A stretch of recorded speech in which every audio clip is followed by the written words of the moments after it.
जो पॉइंट्स आप लोग सुन रहे हो कि एक चीज़, ये जीतने के लिए कोई चीज़ है तो प्रेम, पीने के लिए कोई चीज़ है तो क्रोध, खाने के लिए कोई चीज़ है तो गम, देने के लिए कोई चीज़ है तो दान, दिखाने के लिए कोई चीज़ है तो दया। यहाँ तक सब डिटेल आप लोगों ने सबने सुनी कि कम से कम दिल में अगर भाव है तो जताओ भी, तो अगले को पता तो चले। और चीज़ों का दिखावा तो बड़ा करते हैं, लेकिन अगर हमारे अंदर में किसी के प्रति सहानुभूति है, दया ममता कुछ है, तो उसको पता भी तो चले। लोग वक्त प्रेम भी छुपा लेते हैं, अच्छी भावनाएं भी छुपा लेते हैं, फिर अगला सोचता है शायद इसका मेरे से प्रेम ही नहीं है। और चीज़ों का दिखावा बहुत करते हैं, अपना अहंकार दिखाएंगे, अपना बल, अपनी शक्ति, ये सब दिखाएंगे।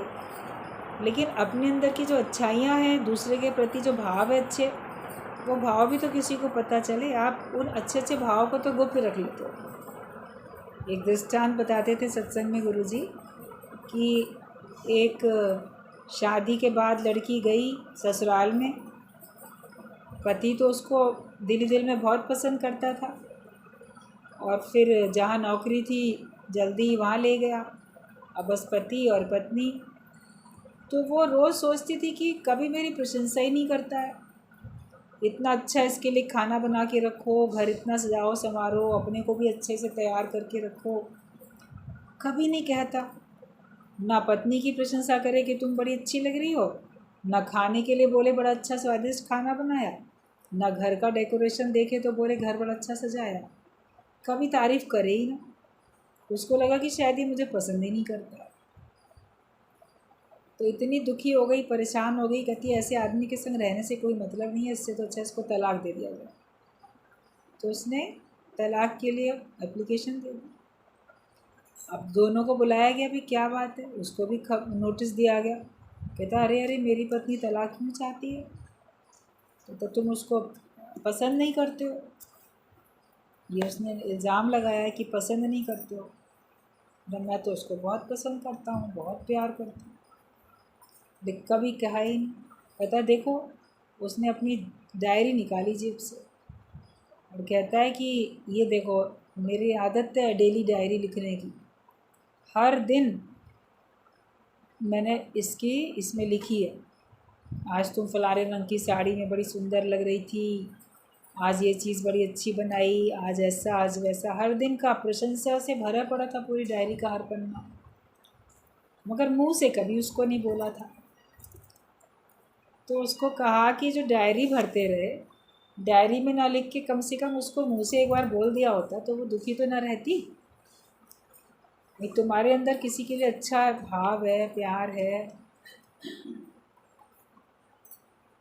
कुछ भी अच्छी भावना है, तो तुम जो हो उसको बताओगे भी नहीं। बताओ तो कम से कम, बिना बताए तो उसको क्या पता चलेगा। तो किसी के लिए भी अच्छे भाव हैं तो उसको पता होने चाहिए। तो वही कहा कि दिखाने के लिए कोई चीज़ दया, तो केवल दिखावा करने के लिए दया नहीं होती है, लेकिन अगले को ये एहसास हो, किसी के दिल को ये पता हो कि ये व्यक्ति मेरे लिए हमदर्दी रखता है, उससे अगले को खुशी मिलती है। और वरना मनुष्य अपना अहंकार तो बहुत दिखाता रहता है, अपना पद का, अपने किसी और धन का, किसी और चीज़ का, तो वो दिखावा कर लेते हैं। पैसे का भी लोग बड़ा दिखावा करते हैं, लेकिन और किसी चीज़ का दिखावा नहीं करो, लेकिन किसी को जता सको कि हाँ तुम उसके लिए इम्पोर्टेंट हो और तुम्हारी उसको परवाह, ये बात तुम जता सको दूसरे को, उसको लगे कि हाँ ये व्यक्ति मुझे पसंद करता है, इसी से अगले को खुशी मिल जाती है। और आगे बोला गया है कि लेने के लिए कोई चीज़ है तो दान, ज्ञान। लेने के लिए कोई चीज़ है तो ज्ञान। किसी से कुछ और लेने की मत उम्मीद रखो, लेकिन लेना है तो ज्ञान लो। हर एक से आप ज्ञान उठा सकते हो। दत्तात्रेय थे, उन्होंने जिसको देखा उसी से ज्ञान उठा लिया, ज्ञान ले लिया। और कहा अरे आज से तो तुम भी मेरे गुरु हो। तो उन्होंने, कहा जाता है, शास्त्रों में बात आती है कि उन्होंने मुख्य तौर पे 24 गुरु किए। मतलब इन सब से उन्होंने शिक्षा देख कर ले ली। तो उसमें बहुत सारे आते हैं, सारे प्रकृति की चीज़ें, पशु पक्षी और मनुष्य भी, किसी से कुछ सीखा किसी से कुछ सीखा, सब कैसे कैसे उन्होंने शिक्षा लेते गए। और बाकी तो सारा संसार ही है जो हमको शिक्षा देता है। और हम अगर सीखने का भाव रखें तो हम सारे संसार से शिक्षा ले सकते हैं। तो अगर लेना ही चाहते हो तो ज्ञान लो। आप किसी से मदद लेना चाहते हो, सहयोग लेना चाहते हो, किसी का धन लेना चाहते हो, किसी का साथ लेना चाहते हो, बहुत कुछ लेना चाहता है मन। लेकिन लेना अगर है तो बोलो कि नहीं, मेरे को ज्ञान लेना। ज्ञान होगा तो हम अपने आप में तृप्त, अपने आप में भरपूर हो जाएंगे। ज्ञान नहीं है तो हमें कितना भी कुछ मिलेगा, तो सारी खुशियाँ उससे मिलें भी अगर, फिर भी वो प्यासा प्यासा रहता है। अगर ज्ञान नहीं है तो आपके अंदर में प्यास बनी रहेगी, जैसे अतृप्ति का अनुभव होता रहेगा, कभी भी मन तृप्त नहीं होगा, खुश नहीं होगा। तो ज्ञान होना चाहिए मन पर। अगर आपके अंदर में भाव है ज्ञान का लेने का, तो आप देखोगे कोई भी चीज़ हाथ से उठाओगे तो आपको उसमें ज्ञान मिलेगा। अभी जैसे गुरु जी की बात आप लोग सुन रहे थे, ये रज़ाई का खोल भी है ऊपर से। अब वैसे तो लोग कवर चढ़ाते हैं, कवर उतारते हैं। अब उसमें को देख के तो कोई ज्ञान नहीं सीखता है ना, साधारण सी बात है। लेकिन गुरुजी ने तो उसमें भी आप लोग को जता दिया, दिखा दिया, बता दिया कि देखो जैसे कैसे रज़ाई है और उसका कवर है, ऊपर से खोल है। तो गंदा तो ऊपर का वही होगा, उसको धो के हम फिर ऊपर से लगा देंगे। तो अंदर की जो मेन रज़ाई है वो गंदी नहीं होती है। ऊपर से जो अगर रज़ाई का कवर चढ़ा होता है तो वो गंदा होता है। उसको चाहे आप हफ्ते में एक दिन धो लो, महीने में एक दिन धो लो, जब गंदा हो जाए तब धो लो, जैसे भी आपको होता है धो सकते हो। कोई घर में आया मेहमान तो आप उसको अपना ऊपर का खोल हटा के दूसरा धुला हुआ दे सकते हो। उसके जाने के बाद आप उसके कवर को हटा के धो के फिर खुद यूज़ कर सकते हो। तो किसी के शरीर का स्मेल, पसीना सब उसमें नहीं जाता है। तो जैसे वो अलग है, तो बताया ना कि शरीर भी ऐसे ही ऊपर का खोल है आत्मा का, अलग।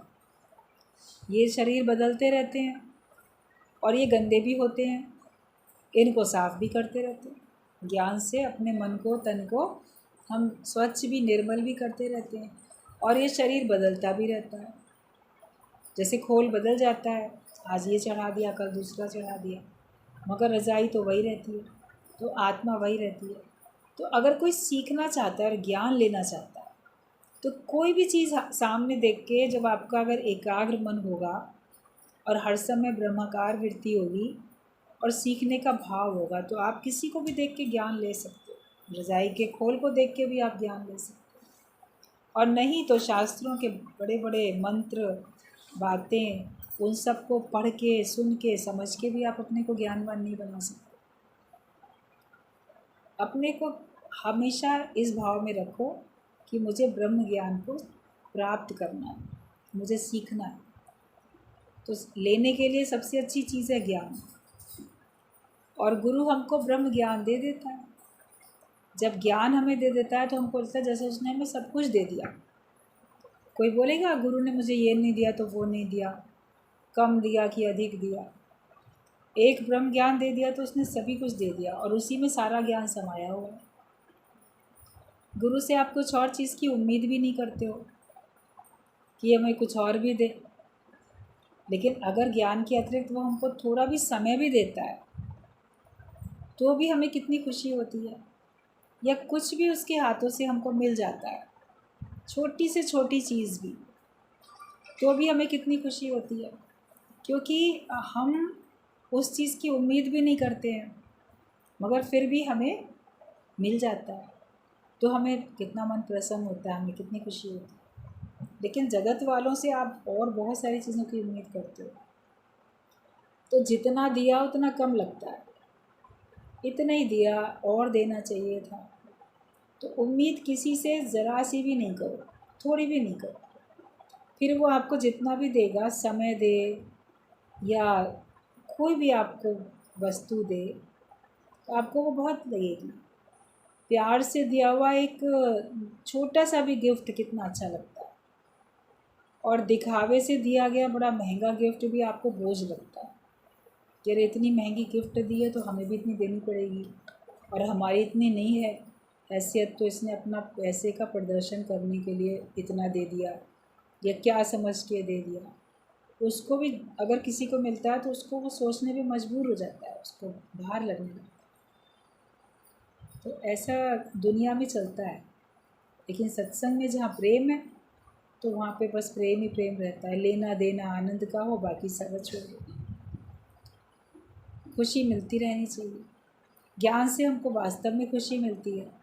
सारे हमारे दुख परेशानियाँ झंझट सब दूर होते हैं। ज्ञान मतलब सही समझ। जब सही समझ हमारे पास है तो हमें कोई दिक्कत ही नहीं है। समझ का ही तो फेर है, तभी तो लोग परेशान हैं।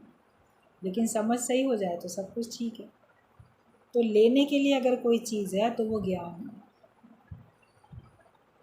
भाग्यशाली अपने को जानो कि हमें ज्ञान मिल गया। कहते ज्ञान मिल गया है अब तो मुस्कुराइए, और प्रेमियों को साथ लेके गीत गाइए। अब ज्ञान मिल गया है तो खुश रहो। हमें बिना मेहनत करे मिल गया, सौभाग्य से मिल गया।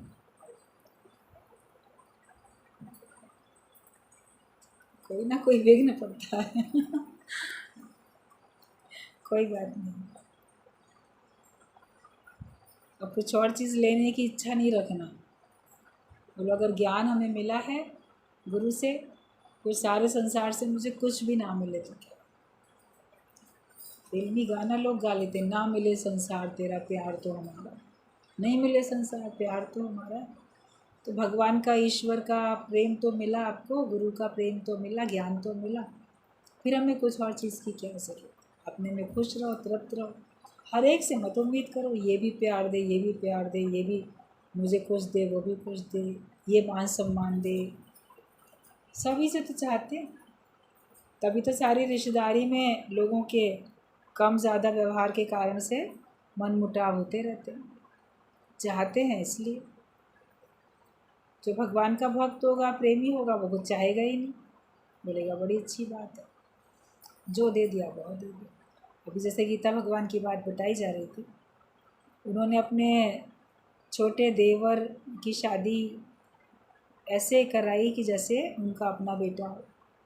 सारे रीति रिवाज जो एक माँ निभाती है अपने बेटे की शादी में, वो सारे रीति रिवाज सब निभाए। तो ये है कि कोई सोचे तो द्वैत का कर्म हो रहा है, ये तो ज्ञानी ये सब थोड़ी करता है।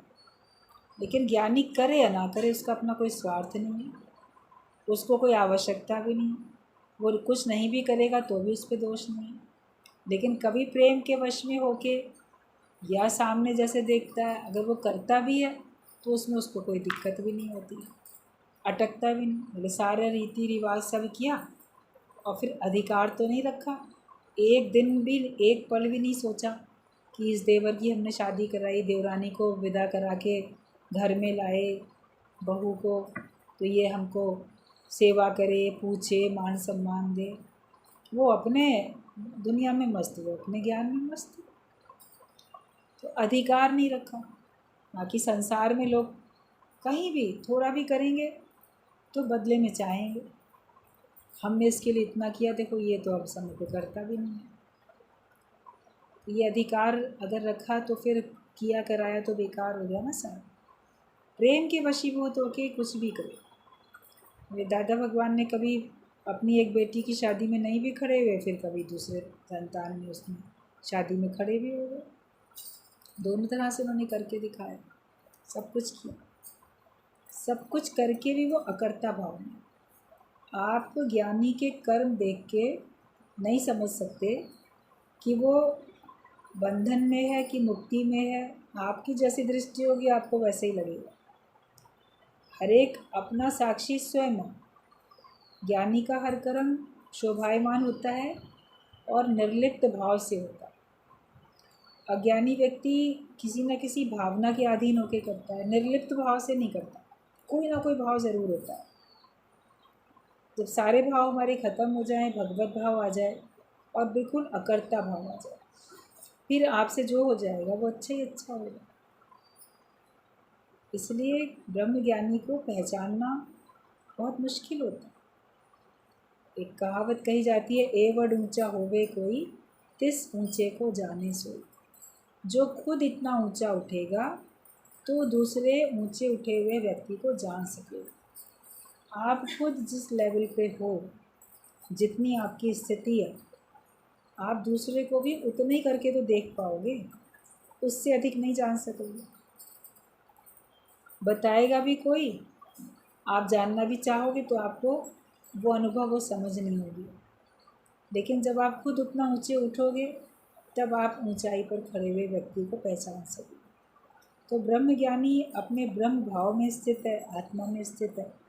वो कितने अकर्ता भाव में है, उस निर्लेप में आ रहा है। उसे किसी से दुख सुख से कोई मतलब ही नहीं।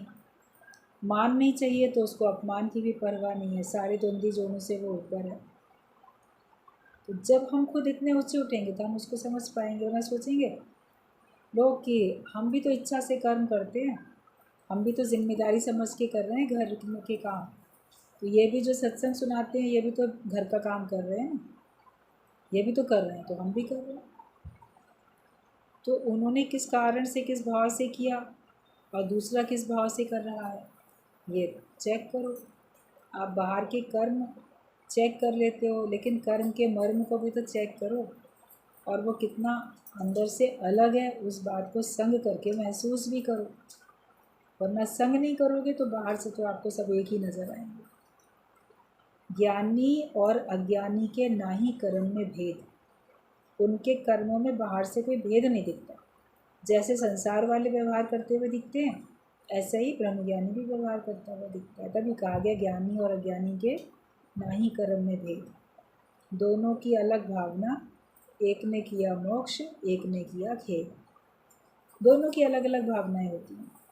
एक तो अपना मोक्ष करके बैठा है, वो कर्म कर भी रहा है, कर्म करत होए नहीं कर्मी है, और कर्म करने पर भी उसके कर्म उसको बंधन में नहीं लाते, उसके कर्म उसको बांधते नहीं हैं, वो जन्म मरण के चक्कर में नहीं आता है। और जो अज्ञानी व्यक्ति है वो कर्म करता भी है लेकिन उसको प्रसन्नता हासिल नहीं होती, कर्म करने के बाद भी वो खेद में पड़ा रहता है, तो उसको कोई ना कोई उलझन बनी रहती है। सारा संसार जो ब्रह्मज्ञानी नहीं है कर्म तो कर ही रहा है, मगर कर्म करने पे उसको पूर्ण संतुष्टि तो नहीं है। आप पूछ के आओ लोगों से कि क्या तुम अपने जीवन से पूर्ण संतुष्ट हो, क्या तुम संसार से, भगवान से सबसे खुश हो, तुम्हें कोई दिक्कत परेशानी तो नहीं। वो बोलेंगे हम तो सबसे परेशान हैं, भगवान से भी थोड़ी बहुत शिकायतें हैं, संसार वालों से भी शिकायतें हैं, उनको अपने स्वयं से भी शिकायत होती है, हम ये नहीं कर पाए, हम वो नहीं कर पाए, हम ऐसा करना चाहते थे, हमसे ये नहीं हो पाता, या हमने ये किया तो हमने बेकार किया। अपने कर्म करने के बाद भी पछताते हैं, मैंने बेकार इनकी मदद की, मैंने बेकार इनके लिए ऐसा किया। तो कर्म करने के बाद भी खेद होता रहता है, मुक्त नहीं हो पाते, क्योंकि कर्म के फल से उनका मन बंधा हुआ है। ज्ञानी मुक्त होता है, वही कर्म करके वो छूटा हुआ है, दूसरा वही कर्म करके फंसा हुआ है। तो ये कर्मों की गति बड़ी गहरी है। इसको समझने के लिए हमें निरंतर लगातार ज्ञान के मनन, श्रवण में भी, मनन में भी, और अपने जीवन में उतारने के लिए निध्यासन में भी, सब में हमें लगा रहना पड़ेगा। सुनत कहत रहत गत पावे वाली बात है, सुनो भी, कहो भी और रहनी भी बनाओ। सही श्रवण हो, सही मनन हो, सही निध्यासन हो, ज्योत, अखंड ज्योत जलती रहे। कई बार होता है ना, लोग कहाँ से लाते हैं, तो ये ना देवी की अखंड ज्योत है, ये जल रही है, लोग जाते हैं ज्वाला देवी में, वहाँ से ले आते हैं ज्योत, फिर पूरे शहर में घुमाई जाती है। कई बार ऐसा ऐसा आयोजन होता रहता है तो सब आता, दिखता रहता है सबको अपने अपने शहर में, पेपर में या टीवी में, सब में दिखता रहता है, खुद भी देखते रहते हैं कैसी ज्योत है कि इसको कभी बुझने नहीं दिया जाएगा। इसको एक बार जलाया है तो इसका तेल कभी ख़त्म नहीं होगा। इसको कहीं जला के रख दिया, लगातार जलता है। अखंड ज्योति है, मतलब बुझती नहीं कभी। कभी रामायण का पाठ करेंगे कि अखंड रामायण की जा रही है। एक बार जो रामायण शुरू की जाएगी, दोहे उसके बोलते जाएंगे जब तक वो पूरा ना हो जाए। बीच में रुकेगा नहीं। बोलने वाला अगर थकेगा तो कोई दूसरा साथ में बोल रहा है वो बोलता रहेगा, मगर उसका पाठ होना बंद नहीं होता। वो अखंड कहलाता है कि खंड खंड नहीं हुआ, टुकड़ा टुकड़ा नहीं हुआ।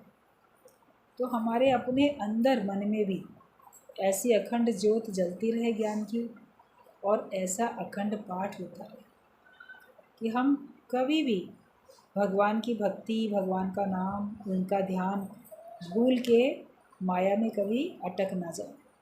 ये सावधानी रखो। हाथ रखो काम में, दिल रखो राम में।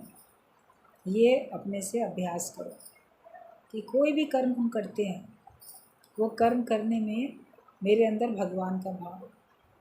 जैसे मैं भगवान के लिए करता हूँ। जिस दिन घर में पूजा होती है, बहुत सारा आप पकवान, प्रसाद, पता नहीं क्या क्या सब बनाते हो। अलग अलग चीज़ें बन रही हैं, लेकिन मन में क्या भाव है? मन में है कि प्रसाद बन रहा है। उसमें सब अलग अलग प्रकार की चीज़ें हैं। थाली में पूरी सजा के आप भगवान को अर्पण करोगे, भोग लगाओगे, फिर सब लोग खाएंगे, मगर नाम क्या पड़ता है? ये भगवान का प्रसाद है। उसमें मीठा, नमकीन सब बनता रहता है। वैसे अलग से बनाओगे तो बोलोगे अरे लड्डू बना रहे हैं, तो कचौड़ी बना रहे हैं, तो रायता बना रहे हैं, तो हलवा बना रहे हैं, तो खीर बना रहे हैं, तब तो उनका नाम बोलोगे। लेकिन जिस समय भगवान के लिए भोग बन रहा है, प्रसाद बन रहा है, तो प्रसाद बन रहा है, अभी भगवान का प्रसाद बन रहा है, रुक जाओ, अभी पूजा के लिए प्रसाद तैयार हो रहा है, क्योंकि भगवान का भाव है। तो ज्ञानी का हर कर्म भगवत भाव से होता है, इसलिए उसका कर्म उसको कभी भी बांधता नहीं। तो अगर आपने ज्ञान ले लिया, लेने के लिए एक चीज़ है ज्ञान। अगर हमने ज्ञान ले लिया तो हमारे सारे बंधन वाले कर्मों का नाश रहता है। ज्ञान भया तो कर्म ही नाश। वैसे कर्मों से छुटकारा आप नहीं पा सकते, लेकिन जब आप ज्ञानवान बनोगे तो आप कर्मों से छुटकारा पाओगे। इसका मतलब ये नहीं है कि कर्म करने बंद कर दोगे।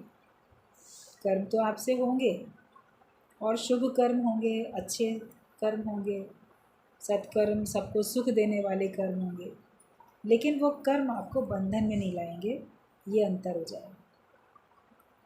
जैसे जली हुई रस्सी है, दिखाई दे रहा है कि ये रस्सी है, लेकिन आप उसको हाथ में उठाओ तो क्या होगा? रस्सी मिलेगी? वो तो जितना टुकड़ा आपने उठाया उतना आपके हाथ में आ जाएगा, राख की तरीके से। वैसे पड़ी हुई थी तो उसके रस्सी के बल वगैरह वैसे ही मुड़े हुए सब दिख रहे होते हैं। आप जान नहीं पाओगे कभी एकदम से कि कहीं क्या ये जल गई है क्या। आपको लगेगा शायद पुरानी हो क्योंकि इसका कलर ही ऐसा हो गया, लेकिन उठाओ तो अरे ये तो जली हुई है। तो जली हुई रस्सी दिख तो रही है, मगर बांधने का काम तो नहीं कर रही है। तो ज्ञानी के कर्म ऐसे होते हैं, दिख तो रहे हैं लेकिन उसको बंधन में लाने का काम नहीं करते। वो मुक्त होके रहता है। कोई भी कर्म करो तो मुक्त होके रहो, किसी भी प्रकार से अपने को हमें बंधन में नहीं लाना। और दूसरी बात है, कहने के लिए कोई चीज़ है तो सत्य। अगर कहना ही है तो सत्य कहो, असत्य बात कभी भी नहीं कहो। जितना देखा, जितना सुना उतना बोलो, अनुमान का ज्ञान नहीं लगाओ। आदत पड़ी होती है मनुष्य को छोटी छोटी बातों में, ज़रा ज़रा सी बात में असत्य बोलने की, झूठ बोलने की आदत होती है।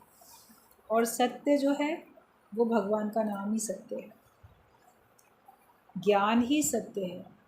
माया की बातें जितनी बोल रहे हो वो सब असत्य ही है। सत्य उसको कहा जाता है जो सदा रहता है। आद सच, जुगाद सच, है भी सच, नानक होसी भी सच। जो पहले भी सही था, अभी भी सही है, आगे भी सही है, वो ही सही बात है, वही सत्य है। जो तीनों कालों में सत होता है वही सत होता है। तो भगवान हमेशा रहते हैं इसलिए वो सत है। माया हमेशा नहीं रहती, इसलिए माया को हम सत्य नहीं कह सकते, वो असत्य है। बोलो भी तो ज्ञान की बात बोलो, मतलब हमने सच बोला।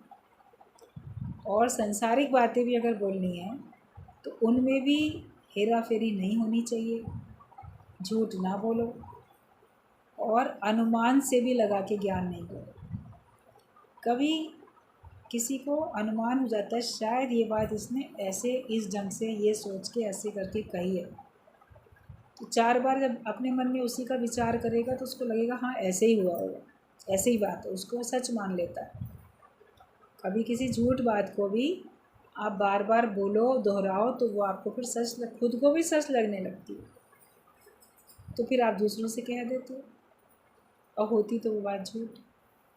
इसी बात के ऊपर एक चुटकुला बताया जाता था सत्संग में दृष्टांत के तौर पे कि एक शरारती बच्चा था। तो जैसे आता है, कभी 15 अगस्त आती है, 26 जनवरी आती है, 2 अक्टूबर आती है, ये सब राष्ट्रीय पर्व होते हैं। से 2 अक्टूबर की आई तो उसमें टीचर ने कह दिया कि कल छुट्टी रहेगी, गांधी जयंती पे स्कूल बंद रहेगा, ऐसे बोल दिया। तो सब बच्चे बोले ठीक बात, कभी नहीं जाएंगे। फिर एक शैतान बच्चा था, उसने कहा अरे पता है वहाँ पे आज लड्डू बांटे जा रहे हैं, गांधी जयंती के उपलक्ष्य में सबको लड्डू बट रहे हैं। अब जैसे 15 अगस्त पे लोग जाते हैं झंडा फहराने, 26 जनवरी पे जाते हैं तो लड्डू मिलते हैं। तो सोचा अच्छा 2 अक्टूबर में भी मिल ही रहे होंगे लड्डू, तो वो सबको यही कहे जाओ जाओ स्कूल में जाओ, लड्डू बट रहे हैं। सारे बच्चे अच्छा लड्डू बट रहा, तैयार हो के स्कूल की तरफ गए और जब जाता हुआ देखे बच्चों को, बड़ा मन में खुश हुए कि अभी ये बेवकूफ़ बन के आएंगे वापस। वहाँ तो स्कूल बंद था, कोई लड्डू नहीं थे।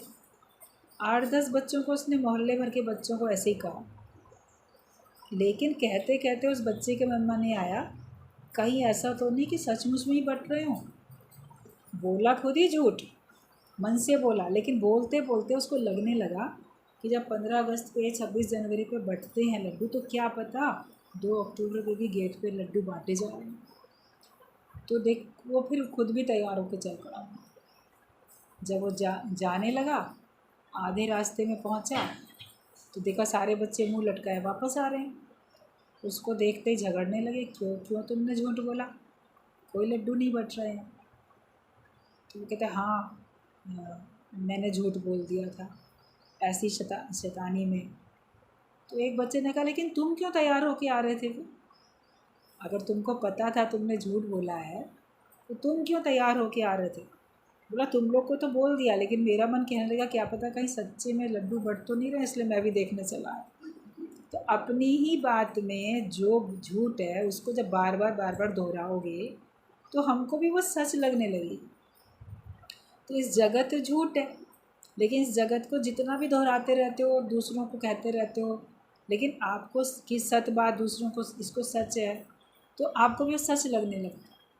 सारा संसार क्यों इस भ्रम में पड़ा हुआ है? क्योंकि सच मान के बैठा है और सबको वही बता रहा है। थोड़ा थोड़ा ज्ञान भी है, समझ भी रहे हैं कि नहीं है तो सब मिथ्या।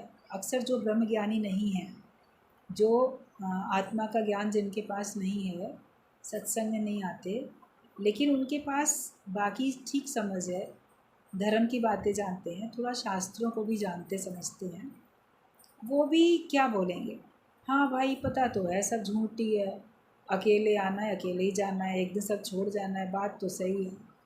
ये बात उनके है भी दिमाग में।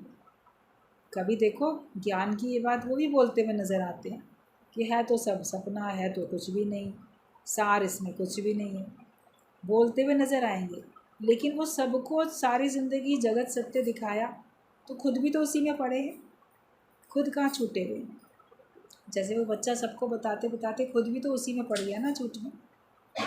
तो लोग जान भी रहे हैं, समझ भी रहे हैं, लेकिन बाकी सबको अरे नहीं, लोकारीत भी करो, दुनिया में भी जाओ, ये भी काम सही करना है, वो भी करना है।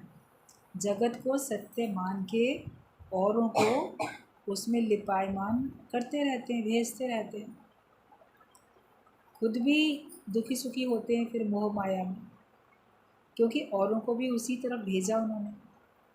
उनके बड़ों ने उनको भेजा, उनके बड़ों ने उनको भेजा, लेकिन कहने की बात जब आएगी तो बोलेंगे हाँ बात तो सही है। बात तो सही है, तुम सही बात में टिकते क्यों नहीं हो? फिर सही बात में कोई टिकता भी नहीं, वो उसी में असत्य में पड़े। अपने आप को हमेशा सत्य में रखो, सत्य की वार्ता भी करो और सत्य में अपनी स्थिति भी बनाओ।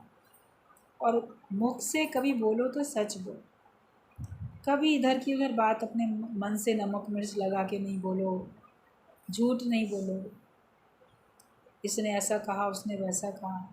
लोग एक दूसरे के बारे में नाम लेके झूठ बोल के आपस में लड़ाई झगड़ा कराते हैं संसार में। ऐसे फलाना ऐसे कह रहा था, वो ये कह रहा था, वो कह रहा था। एक बार कोई एक बहुत पुरानी पिक्चर थी, तो उसमें जो नौकर था घर का, वो नौकर जो मालकिन थी उससे कुछ ना कुछ पूछती थी, अपने परिवार के, अपने पति का या किसी का जासूसी करने के लिए उससे कहती थी, पूछती थी। तो वो भी झूठ झूठ बोल दिया करता था कि हाँ उन्होंने ऐसा किया वैसा किया, यहाँ गए वहाँ गए, मैंने देखा। तो वो उसको पैसे दिया करती थी कि मैं तुमको पैसे दूँगी, तुम मुझे सारी बात बताया करो। तो वैसा कुछ होता भी नहीं था, लेकिन जैसा वो मालकिन चाहती थी वो नौकर उसको वैसे ही बताता था कि ऐसा बताऊँगा तो मुझे पैसे देगी। और लास्ट में जब बाद में इस बात का खुलासा होता है तो वो कबूलता है वो नौकर कि नहीं, ये तो मुझे वो देती थी, पैसे देती थी, तो मैं पैसों के लालच में इनसे झूठ बोलता रहता था, हकीकत में ऐसी बात नहीं थी। तो वो नौकर जो था झूठ बोल के घर के सदस्यों के बीच में आपस में फूट डलवाया करता था, क्योंकि उसका फ़ायदा होता था। अपने को देखो कि तुमको क्या फ़ायदा हो रहा है जो झूठ बोल रहे हो, नुकसान ही तो हो रहा है, फ़ायदा तो कुछ भी नहीं है। और फ़ायदा अगर हो भी रहा है तो वो सांसारिक फ़ायदा है, माया का फ़ायदा है, जिससे बाद में नुकसान, बदकर्म बन रहे हैं, तो वो अल्टीमेटली तुम्हारा ही नुकसान है। तो माया का फ़ायदा कोई फ़ायदा नहीं है। असली जो लाभ है वो परमात्मा की प्राप्ति ही हमारे लिए सबसे बड़ा लाभ होती है। काम वो करो, शब्द वो कहो, सुनो वही बातें, चलो उसी रास्ते पे जिससे हमको परमात्मा की प्राप्ति हो। भगवान छूट जाए और हमारे हाथ में केवल माया की परछाई आए तो ये अपना नुकसान होगा। इसलिए कहना है, कहने के लिए कोई एक चीज़ है तो वो सत्य है। जो सत्य पे टिका रहता है उसको अपने अंदर आत्मविश्वास होता है और उसको डर भी नहीं होता कि ये बात मेरी अगर खुल गई तो क्या होगा, क्योंकि वो तो सच पे ही रहता है। कितनी बार भी उससे पूछा जाएगा वो तो हर बार वही बताएगा। झूठ बोलने वाले को हर बार सोचना पड़ेगा कि पिछली बार गवाही देने कोर्ट में गया था तो क्या कहा था, आपकी बारी वही कहना है। केस तो लंबा चलता है। तो झूठे गवाह होते हैं ना, वो अपनी ही बोली में कई बार फंस जाते हैं, कभी कुछ कहा कभी कुछ कहा, ऐसे ही फंस जाते हैं। झूठे की भी झूठ एकदम खुल के सामने आएगा ही आएगा। रहो तो हमेशा सच पे रहो। सत्य का ज्ञान है ये, ब्रह्म ज्ञान। इसमें आने के बाद तो कम से कम हमारे होठों पे हमेशा सच्चाई की लिपस्टिक लगी रहनी चाहिए। हमारे होठों से जो शब्द निकलें वो सच के ही हों, सच वाले ही बोल निकलें, झूठ वाले बोल कभी भी नहीं निकलें। ये अपने ऊपर कृपा करो, और अपने ऊपर ये कृपा करेंगे तो भगवान की कृपा तो हमारे ऊपर हमेशा रहेगी रहेगी, गुरु की भी कृपा रहेगी। और जिस कार्य के लिए मनुष्य देह धारण किए वो कार्य मोक्ष की प्राप्ति, आनंद और शांति में रहने वाला जीवन, हमारा व्यवहार भी सिद्ध, हमारा परमार्थ भी सिद्ध, वो सब हमारा सिद्ध होता चला जाए। तो बोलो तो हमेशा सच बोलो।